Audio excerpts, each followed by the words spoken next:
கேரள மாவட்டம் எர்ணாகுளத்தில் உள்ள திருமூலிக்களம், அதாவது லட்சுமண பெருமாள் கோவிலை பத்தி பார்க்க போறோம். மூலவர் பெயர் லட்சுமண பெருமாள். திருமூலிக்களத்தான் என்றும் அப்பன் என்றும் சுத்திநாதன் என்றும் பெயர்.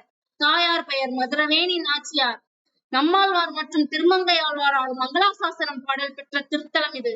பூந்துழாய் உரியாருக்கு பொன்னாளி கையாருக்கு ஏந்தி நீரிலும் உரியே திருமூலிக்களத்தாருக்கு ஏந்தி பூன்முளை பயந்து எண்ணினை மலர்க்கண்கள் நீர் ததும்ப தாம் தன்மை கொண்டகள் தன் தகவன் தென்றுரையீரே என்ற மங்களாசாசனம் நம்மாழ்வாரால் பாடப்பெற்ற திருத்தலம்.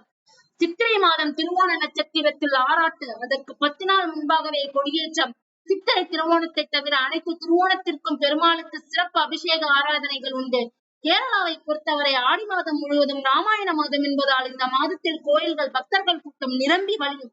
பெருமாளின் மங்களாசாசனம் பாடல் பெற்ற 108 திவ்ய தேசங்களில் 69வது திவ்ய தேசம் இது. லக்ஷ்மணனும் பரதனும் சேர்ந்து வழிபட்ட தலமாகும். இத்தலத்திற்கு கோபுரம், மண்டபம் போன்றவற்றை லக்ஷ்மணன் கட்டி பல திருப்பணிகள் செய்துள்ளான். 4 திருக்கரத்துடன் உள்ள இந்த பெருமாள் 2 கைகளில் சங்கு சக்கரம், வலது கீழ்கையில் கதை, இடது கீழ்கையில் தாமரை மலருடன் இடுப்பில் கை வைத்த கோலத்தில் கிழக்கு நோக்கி நின்ற கோலத்தில் அருள் பாலிக்கிறார். மூலவரின் விமானம் சௌந்தரிய விமானம். இவரை ஆழ்ந்த மகரிஷி தரிசித்துள்ளார். சைவ வைணவ ஒற்றுமைக்கு எடுத்துக்காட்டாக இங்கு சிவனுக்கு தனி சன்னதி உள்ளது. குழந்தை பாக்கியம் வேண்டுபவர்கள் இத்தலத்தில் திருவோண பூஜை செய்வது சிறந்த பலன் தரும் என்பது நம்பிக்கை.